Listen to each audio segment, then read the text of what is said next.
Starji. Jadi pendekatannya seperti apa? Jadi nanti yang di sini startnya dokter semua ya. Dari Ibunda tercinta, Ibu Ketua Majelis Taklim dan Ketarjian Kota Surabaya yang telah memberikan informasi-informasi yang bagus dan amat manfaat buat kita. Assalamualaikum warahmatullahi wabarakatuh. Waalaikumsalam warahmatullahi wabarakatuh. Bismillah, alhamdulillah, wassalatu wassalamu ala rasulillah Nabiyina Muhammad ibni Abdillah wa ala alihi wa ashabihi wa wala. La hawla wa la quwwata illa billah, ma ba'd.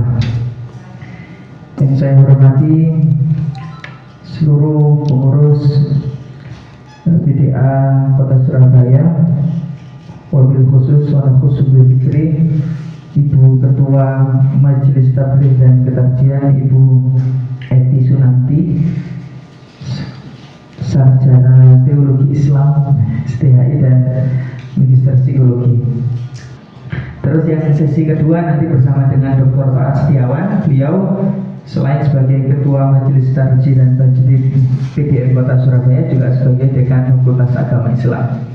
Bahwa ada 3 produk hukum Majelis Tarjih dan Tajdid, namanya putusan atau putusan tarjih, yang kedua namanya fatwa atau fatwa tarjih, yang ketiga namanya wacana atau wacana tarjih.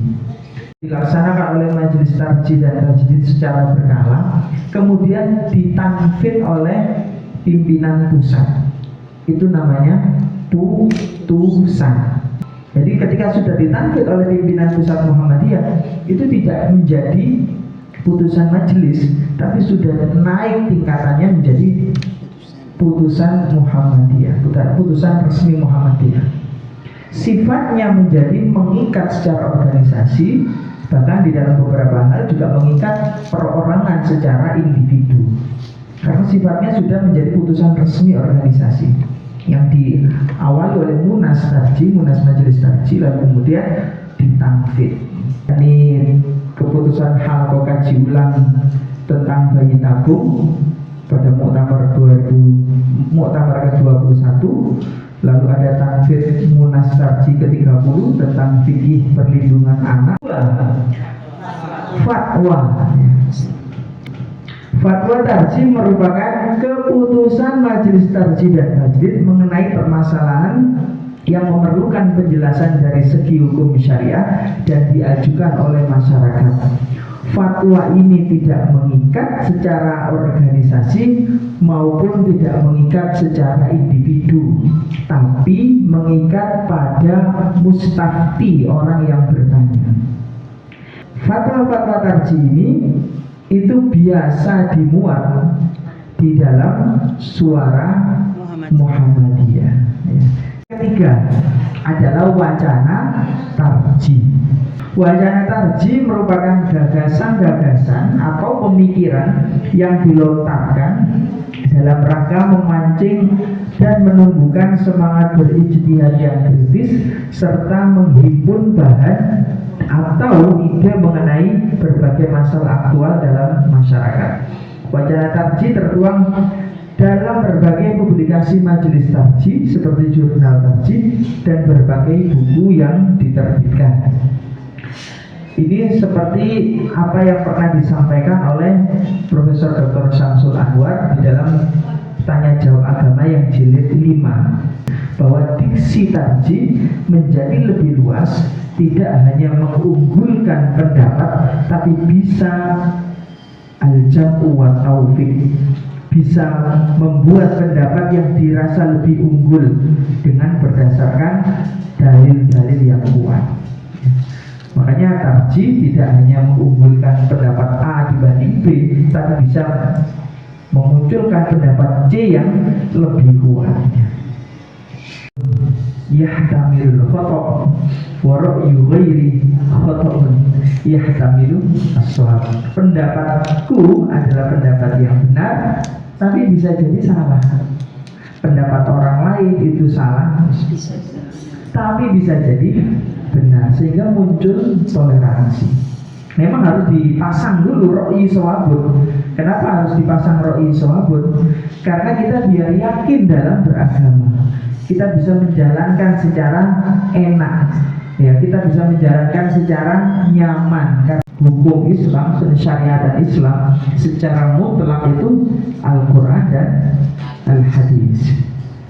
Atau dulu istilahnya namanya as-sunnah as-sahihah, ya, pakai kata as-sunnah as-sahihah. Lalu kemudian direvisi karena ternyata beberapa hadis itu kualitasnya tidak sahih, tapi kualitasnya di bawah sahih, tapi masih kategori baik, atau menurut Imam At-Tirmidzi namanya hasan. Sehingga redaksinya diubah, tidak as-sunnah as-sahihah tapi as-sunnah al-maqbulah, ya. Bahwa pendekatan yang digunakan di dalam manhaj tarjih itu paling tidak memuat 3 hal. Pendekatan ini perlu kemudian terus dikembangkan. Salah satu merusak orang yang menggunakan laut sebagai sebagai jalan. Dalil Al-Quran di Nasus hadis kecuali bidang akidah, penggunaan prinsip taisir, kemudian ketentuannya menggunakan rasiologis atau al-aql as-salim, ya. Itu bisa jadi muncul di HPD, bisa jadi muncul di JRM, seperti yang saya sampaikan tadi. Kegiatan guna kali manfaatnya, waktu kami persilakan kepada penyanyi. Mudah-mudahan manfaat buat kita semuanya selaku ustazah atau penyanyi kecil dari cabang masing-masing. Seperti yang pernah saya dengar juga bahwa hadis itu ada beberapa macam ya. Ya, hadis hasan, hadis sahih, mutawatir, hadis dhaif. Yang saya pernah tahu. Kemudian yang perlu saya tanyakan ini terkait hadis dhaif. Dalam kaitannya dengan taklim, dalam kaitannya dengan pembelajaran, maka ketika ada hadis yang dikategorikan sebagai lemah, kalau dia mau menyampaikan, ya, maka harus disampaikan statusnya. Maka semua doa iftitahnya, doa rukuknya, doa sujudnya itu memohon pengampunan. Kalau bertemunya di luar anggota tubuh melalui mekanisme seperti bayi tabung, bagaimana? Ya, kalau ketika bertemu orang yang punya fi aqdin sahihin, tetap prinsipnya boleh. Kalau kemarin kita disamakan ya doa iftitah untuk sholat tahajud itu. Ya, maka masuk kajian al-amal bil hadis ad-dhaif itu menjadi mukhtalaf, menjadi perbedaan pendapat. Kami atas nama Majelis Tabligh dan Ketarjihan Kota Surabaya, jazakumullah barakallah atas kehadiran panjenengan semua. Mohon maaf yang sebesar-besarnya manakala ada khilaf dan kurangnya. Subhanakallahumma wa bihamdika asyhadu an la ilaha illa anta astaghfiruka wa atubu ilaik. Jazakumullah khairan katsira, matur nuwun sangat ilmu yang sudah disampaikan, mudah-mudahan manfaat. Mapunten keterbatasan kami PDA Surabaya, rodo limut. Apa itu artinya? Mapunten, memang ibu-ibu sepuh-sepuh pelupa-pelupa. Jazakumullah khairan katsira. Assalamualaikum warahmatullahi wabarakatuh. Waalaikumsalam warahmatullahi wabarakatuh. Majelis Tabligh dan Ketarjihan Kota Surabaya, Allah